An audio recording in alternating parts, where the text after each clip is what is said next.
आज यूपी के 3 जिलों के दौरे पर सीएम योगी कानपुर, एटा, शाहजहांपुर में करेंगे चुनावी जनसभाएं। सीएम के दौरे की सभी तैयारियां पूरी।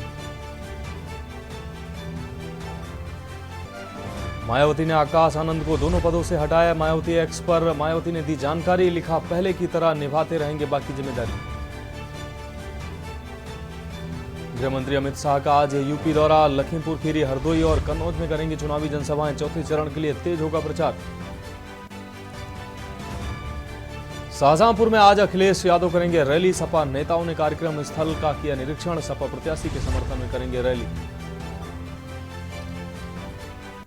रायबरेली दौरे पर प्रियंका गांधी आज 1 दर्जन से ज्यादा करेंगी नुक्कड़ सभाएं। राहुल के समर्थन में प्रचार में झोंकेंगी ताकत।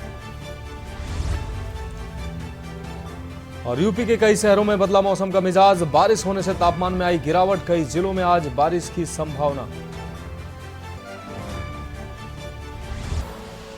आप देख रहे हैं केप न्यूज, खबरों का सारथी।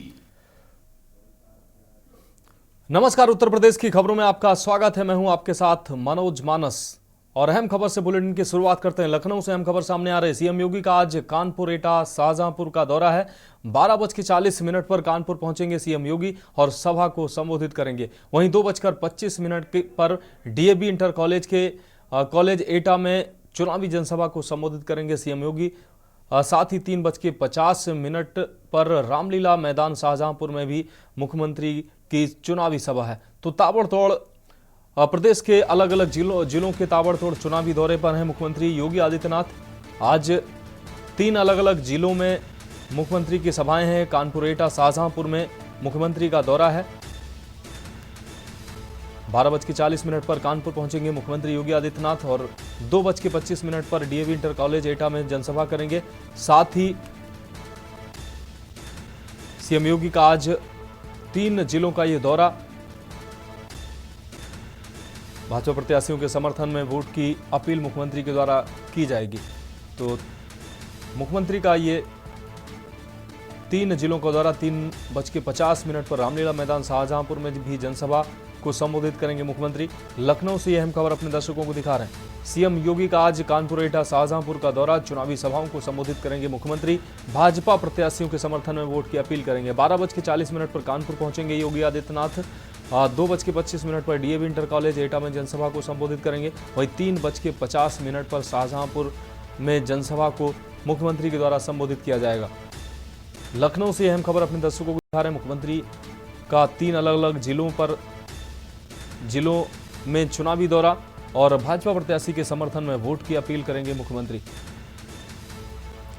12:40 पर कानपुर में चुनावी सभा को संबोधित करेंगे।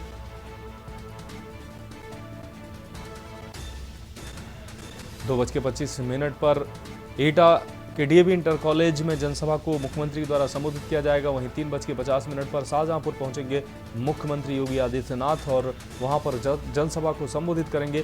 भाजपा के पक्ष में लोगों से वोट की अपील करेंगे। भाजपा प्रत्याशी के लिए समर्थन जुटाने पहुंच रहे हैं योगी आदित्यनाथ।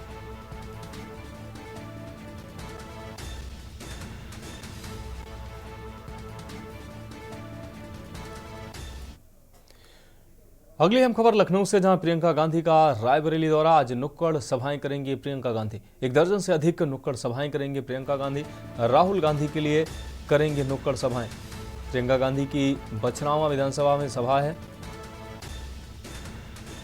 तो बछरावा विधानसभा में कई नुक्कड़ सभाएं प्रियंका गांधी की हैं। इस दौरान अमेठी और रायबरेली के अलग अलग क्षेत्रों में नुक्कड़ सभाएं प्रियंका गांधी करेंगी। तो भाई राहुल गांधी के लिए चुनावी समर्थन जुटाने के लिए प्रियंका गांधी ने रायबरेली में डेरा डाला हुआ है और लगातार नुक्कड़ सभाएं प्रियंका गांधी के द्वारा किया जा रहा है। बछरावा विधानसभा में कई नुक्कड़ सभाएं प्रियंका गांधी की आयोजित होने वाली है। प्रियंका गांधी का ये रायबरेली का दौरा, रायबरेली में प्रियंका गांधी ने डेरा डाला हुआ है और आज कई नुक्कड़ सभाएं प्रियंका गांधी के द्वारा रायबरेली और अमेठी में किया जाएगा। राहुल गांधी के लिए नुक्कड़ सभाएं करेंगी प्रियंका गांधी। रायबरेली में प्रियंका गांधी ने डेरा डाला हुआ है और आज कई नुक्कड़ सभाएं प्रियंका गांधी के द्वारा की जाएंगी। 1 दर्जन से अधिक नुक्कड़ सभाएं प्रस्तावित हैं।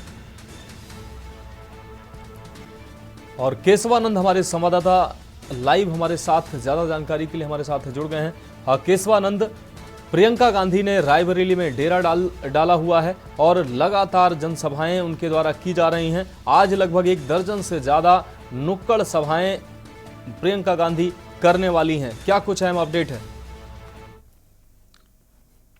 बिल्कुल, आपको बता दें प्रियंका गांधी अपने रायबरेली दौरे पे, आज उनके दौरे का तीसरा दिन है और वहीं देखा जा रहा है कि आज सुबह 11 बजे प्रियंका गांधी अपने गोयमाऊ गेस्ट हाउस से निकल करके बछरावा विधानसभा पहुंचेंगे, जहां पर 1 दर्जन से अधिक नुक्कड़ सभाओं में संबोधित करेंगे और अपने भाई राहुल गांधी को जिताने को लेकर के वो जीत का मंत्र भी लेंगे और किस प्रकार वो राहुल गांधी के वोट मांग सकती है उसको कल प्रयास करेंगे। नुक्कड़ सभाओं को लेकर के यहाँ पे सभी तैयारियां की गई हैं। आपको बता दें कि प्रियंका गांधी आज तीसरा दिन है और कल देर रात तक भी प्रियंका गांधी ने जो स्थानीय पदाधिकारी हैं, स्थानीय लोग हैं, उनसे भी जीत को लेकर के चर्चा की है और लगातार देखा जा रहा है कि वो जीत को लेकर के प्रियंका गांधी ने पहले ही बताया था कि 6 मई से लगातार वो रायबरेली में रहेंगी।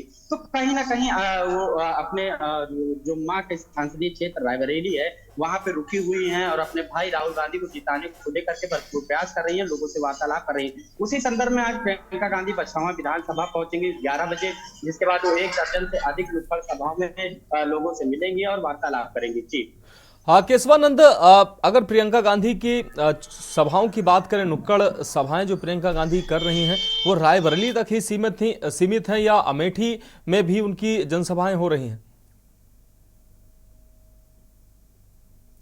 वो रायबरेली की बछरावा विधानसभा है जहाँ पे आज का केवल कार्यक्रम डिसाइड किया गया है। लेकिन अभी जो प्रियंका गांधी की अगर बात करें तो प्रियंका गांधी ने कहा रायबरेली और अमेठी की जो कमान है वो खुद संभाल रखी, क्योंकि अमेठी में के.एल. शर्मा जो सोनिया गांधी के प्रतिनिधि रहे हैं उनको प्रत्याशी बनाया गया, तो कहीं ना कहीं वो अमेठी भी जाएंगे। लेकिन जो आज का अभी कार्यक्रम रखा गया है वो रायबरेली के बछरावा विधानसभा रखा गया है, जहाँ पे 1 दर्जन से अधिक जो नुक्कड़ सभाओं में प्रियंका गांधी पहुंचेंगी। और अमेठी को लेकर के अभी कोई भी कार्यक्रम यहाँ पे डिसाइड नहीं किया गया है, लेकिन अमेठी और रायबरेली की जो सीटें हैं वो प्रियंका गांधी उसकी कमान खुद संभाल रखी है। लेकिन आज अपनी मां सोनिया गांधी के संसदीय क्षेत्र में रह करके अपने भाई राहुल गांधी के लिए वो जो है नुक्कड़ सभाएं करेंगे, लोगों के पास पहुंचेंगी और लोगों से संवाद भी करेंगी। जी हाँ केशवानंद, एक और महत्वपूर्ण सवाल है, जिस तरीके से कांग्रेस का जो संगठन, अगर रायबरेली की बात की जाए, संगठन में वो उत्साह नजर नहीं आ रहा था, लेकिन प्रियंका गांधी अब जमीन पर उतरी हैं, तो प्रियंका गांधी के जमीन पर उतरने के बाद अब कार्यकर्ताओं का उत्साह किस तरीके से नजर आ रहा है और अब जो कांग्रेस के लिए माहौल, अगर रायबरेली में बात करें तो किस तरीके का माहौल बनता नजर आ रहा है?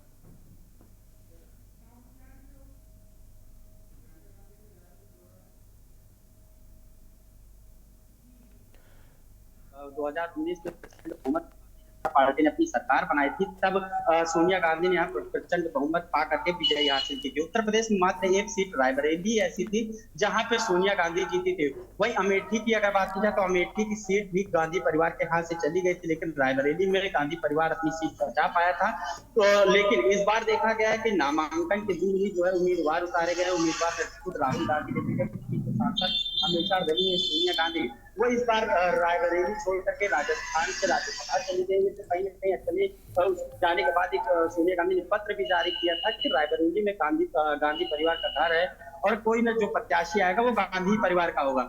लोगों में उत्साह जरूर था कि प्रियंका गांधी इस बार से चुनावी मैदान में रायबरेली में उतरेंगे, लेकिन देखा गया है कि यहाँ पे जो प्रत्याशियों की लिस्ट है वो नहीं जारी की गई थी। जिस दिन आखिरी दिन नामांकन का बचा था उस दिन सुबह जो है राहुल गांधी को यहाँ से उम्मीदवार बनाया गया, जिसके बाद देखा गया कि जो कांग्रेस जो पदाधिकारी हैं उनमें काफी उत्साह देखने को मिला है, उनमें काफी जोश देखा जा रहा है। और चाहे वो देर रात तक की बात की जाए तो प्रियंका गांधी रायबरेली में बैठक भी कर रही है, तो जो पदाधिकारी हैं उनमें भी काफी उत्साह, लगातार बैठक में शामिल भी हो रहे हैं और राहुल गांधी को जिताने को लेकर के हर संभव प्रयास भी कर रहे हैं। जी हाँ केशवानंद, अगर अमेठी और रायबरेली की जब बात होती है तो कमोबेश कांग्रेस का ये गढ़ माना जाता रहा है। हालांकि पिछले चुनाव में स्मृति ईरानी ने राहुल गांधी को यहां से पराजित किया था।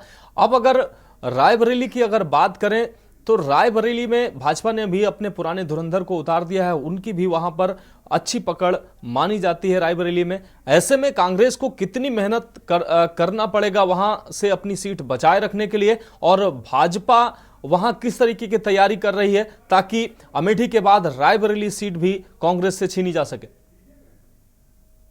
देखिए, अमेठी की अगर बात करें तो अमेठी में जिनसे प्रत्याशी कांग्रेस द्वारा बनाया गया केएल शर्मा को, वो 40 सालों से अधिक लगभग वो अमेठी के जो जनता है उनसे मुलाकात करते हैं, लगातार उनसे वार्तालाप में रहे। क्योंकि देखा जाए तो सोनिया गांधी का, गांधी परिवार का हमेशा से काम देखते आए हैं, तो लोगों से वार्तालाप में उनकी रहती है। और किसी भी प्रकार अगर दिक्कतें होती तो केएल शर्मा ही जो प्रत्याशी बनाए गए हैं वो लोगों से ही मिलते आए हैं, और वो गांधी परिवार तक संभव मदद की प्रयास करते हैं। तो कहीं ना कहीं जो प्रत्याशी है वो भी काफी मजबूत अमेठी से भी इस बार माना जा रहा है, और स्मृति ईरानी भी कहीं ना कहीं अपने दौर में मजबूत है, क्योंकि 2019 में देखा जाए तो राहुल गांधी को भी पराजित किया था। तो हालात अगर रायबरेली की बात करें दूसरी तरफ, तो रायबरेली परिवार का दल है 2019 में रायबरेली में सोनिया गांधी प्रचंड बहुमत से विजय हासिल की थी। हालांकि 2019 में जो राज्य मंत्री वर्तमान में दिनेश प्रताप सिंह वो भाजपा के प्रत्याशी हुआ करते थे, लेकिन उन्हें काफी बहुमत से हराया गया था। और इस बार भी दिनेश प्रताप सिंह को जो है भारतीय जनता पार्टी ने अपना प्रत्याशी बनाया है, और दूसरी तरफ राहुल गांधी है। तो इस बार का जो मुकाबला है वो भी काफी दिलचस्प देखने वाला होगा। लेकिन रायबरेली में अगर देखा जाए तो गांधी परिवार से जिस प्रकार लोगों का लगाव है, तो कहीं ना कहीं 2024 का भी चुनाव दिलचस्प है देखिए। हाँ, निश्चित रूप से केशवानंद, आपका बहुत शुक्रिया इस समीकरण को समझाने के लिए, इस तमाम अपडेट के लिए आपका बहुत शुक्रिया। तो हम बात कर रहे हैं कि 1 दर्जन से अधिक नुक्कड़ सभाएं प्रियंका गांधी की आयोजित की गई हैं, और रायबरेली में प्रियंका गांधी राहुल गांधी के लिए माहौल बनाने के लिए जमीन पर उतर चुकी हैं, और लगातार उनके द्वारा जनसंपर्क और नुक्कड़ सभाएं और जनसभाएं की जा रही हैं। भाई, राहुल गांधी की जीत सुनिश्चित करने के लिए प्रियंका गांधी जी तोड़ मेहनत कर रही हैं।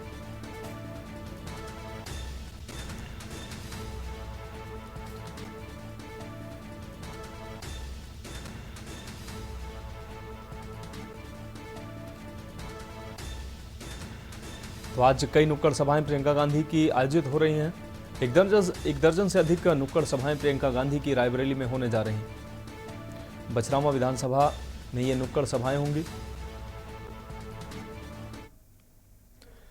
अगली खबर की बात करते हैं लखनऊ से। अगली खबर, अमित शाह का आज यूपी दौरा। लखीमपुर खीरी, हरदोई और कन्नौज दौरे पर रहेंगे केंद्रीय गृह मंत्री।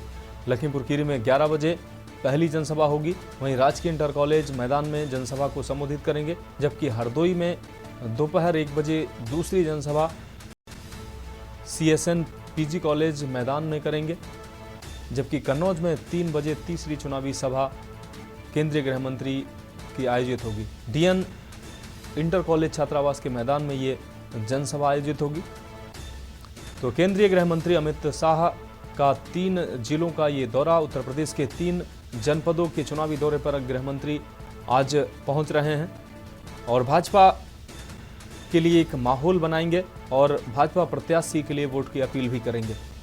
तो लखीमपुर खीरी, हरदोई और कन्नौज के दौरे पर केंद्रीय गृह मंत्री अमित शाह आज पहुंच रहे हैं। कार्यकर्ताओं में केंद्रीय गृह मंत्री के पहुंचने पर काफी उत्साह भी नजर आ रहा है। कार्यक्रम को लेकर सभी तैयारियां लगभग पूरी की जा चुकी हैं। हरदोई में दोपहर 1 बजे पहुंचेंगे केंद्रीय गृह मंत्री। CSN PG कॉलेज के मैदान में उनकी जनसभा है। वहीं कन्नौज में 3 बजे तीसरी चुनावी सभा को केंद्रीय गृह मंत्री अमित शाह संबोधित करेंगे। DN इंटर कॉलेज छात्रावास के मैदान में ये सभा आयोजित की जा रही है। तो लखनऊ से अहम खबर, अमित शाह का आज यूपी का दौरा। लखीमपुर खीरी, हरदोई और कन्नौज दौरे पर रहेंगे केंद्रीय गृह मंत्री अमित शाह। खीरी में 11 बजे उनकी जनसभा है, जबकि राजकीय इंटर कॉलेज के मैदान में ये सभा होगी, और जबकि हरदोई में दोपहर 1 बजे दूसरी जनसभा आयोजित की जा रही है। CSN PG कॉलेज में ये जनसभा आयोजित हो रही है। कन्नौज में 3 बजे तीसरी जनसभा को संबोधित करेंगे केंद्रीय गृह मंत्री। तो कल केंद्रीय गृह मंत्री गुजरात दौरे पर थे, और कल वो खुद उन्होंने गुजरात पहुंचकर वोट डाला, वो खुद प्रत्याशी थे, और आज उनका यूपी का दौरा। हमारे विशेष संवाददाता अखिलेश सिंह हमारे साथ दिल्ली से ज़्यादा जानकारी के लिए जुड़ गए हैं। अखिलेश जी, अगर बात किया जाए केंद्रीय गृह मंत्री के दौरे की, अलग अलग जिलों के दौरे पर केंद्रीय गृह मंत्री हैं। गृह मंत्री के दौरों की अगर बात की जाए तो बीजेपी का अलग माहौल बनता नजर आता है। चाहे वो केंद्रीय गृह मंत्री की रैली हो, प्रधानमंत्री की रैली हो या यूपी के सीएम, ये स्टार प्रचारक हैं और इनके दौरे का निश्चित रूप से चुनाव में माहौल बनता नजर आता है। तो केंद्रीय गृह मंत्री के दौरे को किस नजर से देखते हैं आप? ये आपको बताते हैं कि आज केंद्रीय गृह मंत्री और भाजपा के स्टार प्रचारक अमित शाह आज उत्तर प्रदेश और महाराष्ट्र, 2 राज्यों के दौरे पर हैं। दोनों जगह उनकी ताबड़तोड़ चुनावी जनसभाएं लगी। अमित शाह आज उत्तर प्रदेश के सुबह दौरे पर पहले निकलेंगे, उसके बाद शाम को महाराष्ट्र में चुनावी जनसभा को संबोधित करेंगे। हम आपको बता दें कि अमित शाह का आज जो उत्तर प्रदेश का दौरा है उसमें 3 चुनावी जनसभाएं उत्तर प्रदेश में रखी गई। अमित शाह आज जब दिल्ली से उड़ान भरेंगे तो उत्तर प्रदेश में आएंगे तो सबसे पहले उनकी चुनावी जनसभा को लखीमपुर खीरी के कस्बा क्षेत्र में रखा गया। यहाँ वो रेखा वर्मा जो भारतीय जनता पार्टी के प्रत्याशी, उनके समर्थन में एक जनसभा को संबोधित करेंगे और आम जनता से भारतीय जनता पार्टी के कैंडिडेट को जिताने के लिए वोट मांगेंगे। हम आपको बता दें कि यह रैली लखीमपुर खीरी जिले की कस्बा क्षेत्र में 11 बजे के आसपास होगी। वहीं दूसरी जो अमित शाह की रैली रखी गई है वो हरदोई के CSN PG कॉलेज के मैदान में होगी, या इसके लिए 1 बजे का समय तय किया गया है।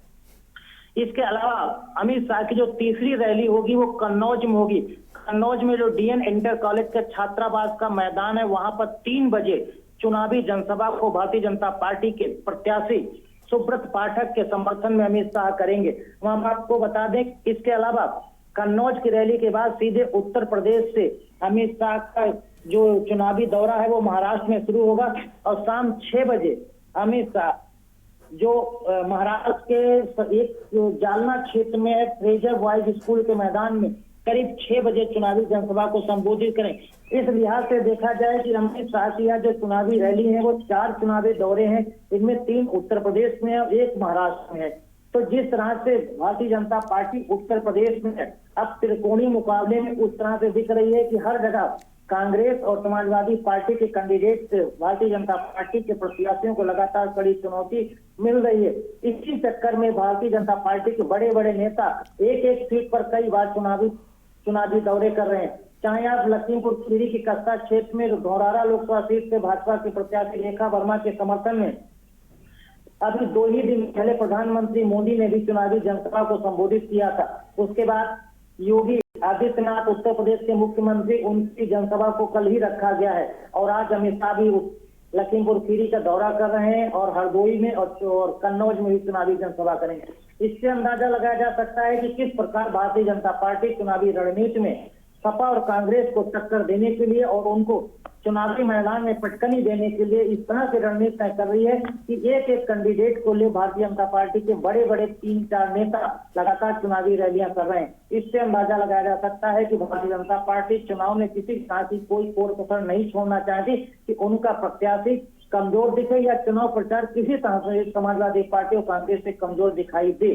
फिलहाल जिस तरह से चुनावी मोड इस समय 4थे चरण में प्रवेश कर चुका है और इधर जो लखीमपुर, हरदोई और कन्नौज जो क्षेत्र है यहाँ पर 4थे चरण में वोटिंग होनी है और 13 मई को जो वोटिंग होगी उससे पहले भारतीय जनता पार्टी के बड़े नेता इन क्षेत्रों में लगातार ताबड़तोड़ रैलियां करते नजर आ सकते हैं। हाँ, निश्चित रूप से अखिलेश जी आपका बहुत शुक्रिया इस समीकरण को समझाने के लिए। तो आपको बता दें कि लगातार भारतीय जनता पार्टी हर सीट पर पूरा समीकरण बिठाने की कोशिश में लगी हुई है। सभी बड़े नेता एक के बाद एक चुनावी रैलियां संबोधित कर रहे हैं।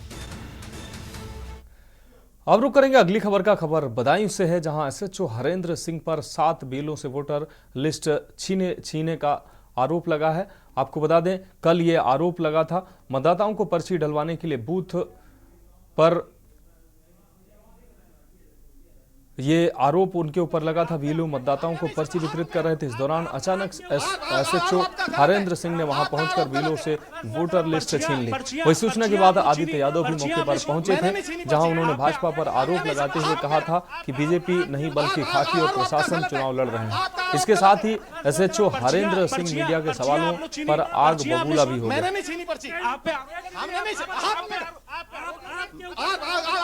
सर पर्चियां आप लोग छीनी, पर्चियां आपने छीनी? मैंने नहीं छीनी पर्ची। आप पे हमने नहीं छीनी। आरोप आपका गलत है, आपका आरोप गलत है। सर पर्चियां आप लोग छीनी, पर्चियां आपने छीनी? मैंने नहीं छीनी पर्ची। आप पे आरोप आपका गलत है, आपका आरोप गलत है। सर पर्चियां आप लोग छीनी, पर्चियां आपने छीनी? मैंने नहीं छीनी पर्ची। आप पे हमने नहीं छीनी।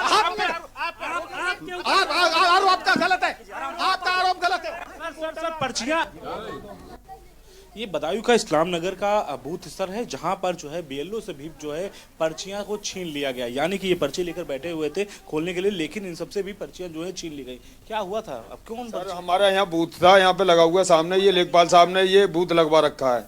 4, 5, 6, 7, 8, 9, 10 भाग संख्या मेरी है। मैं यहाँ बैठा, हरिंदर सिंह आए सब।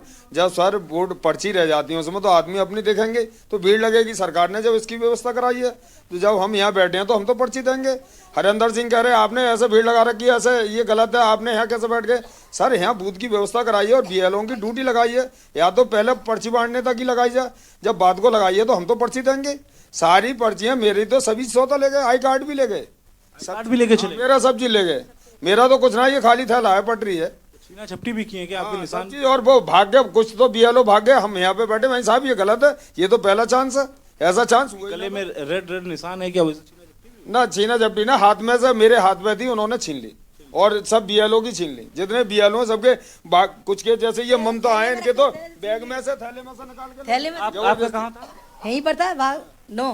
भाग संख्या 9 में। आप तीनों लोग बीएलओ हैं? हम 7 7 लोग हैं। मतलब अब यहाँ पे ये बीएलओ का कमरा था, ये सब बीएलओ बीएलओ पूरा का हटा बूथ दिया है, इसमें गया। हम बैठे थे।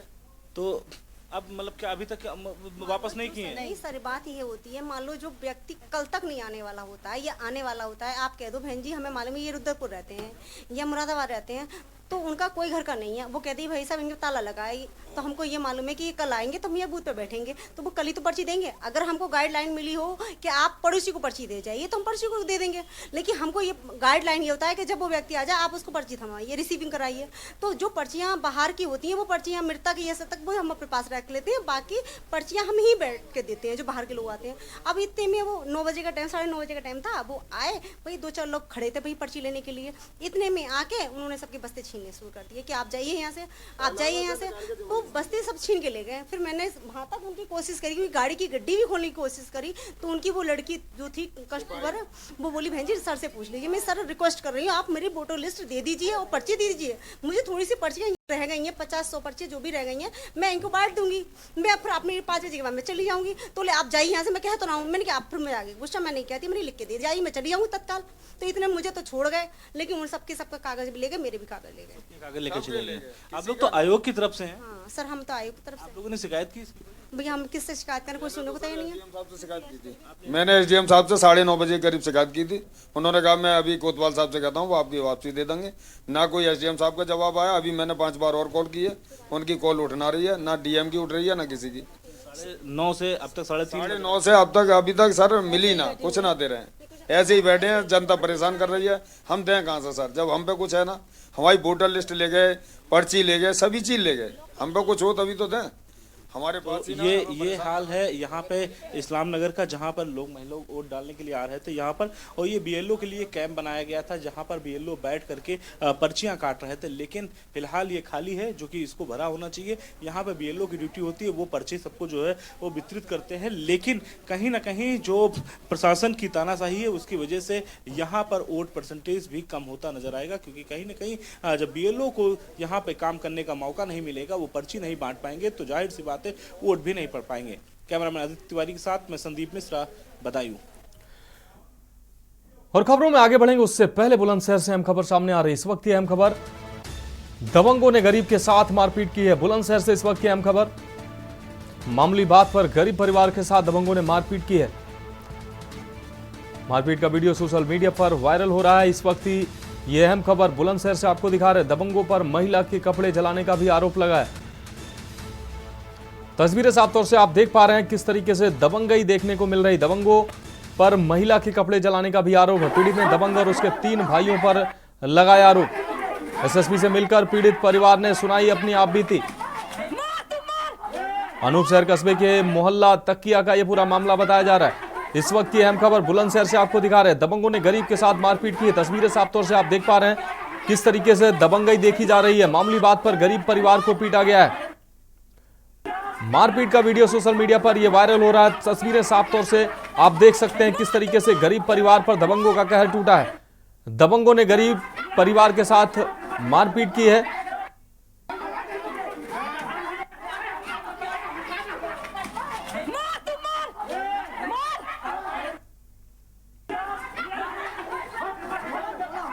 तो तस्वीरें साफ तौर से आप देख पा रहे हैं। पीड़ित ने एसएसपी से मिलकर अपनी आपबीती सुनाई है। इस वक्त की यह अहम खबर बुलंदशहर से आप देख सकते हैं। तस्वीरें साफ तौर से अपने टीवी स्क्रीन पे आप देख सकते हैं।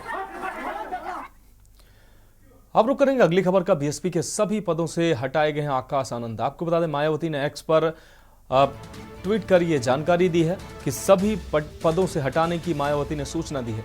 मायावती ने आकाश आनंद जो उनके भतीजे हैं उनको अपरिपक्व नेता बताया।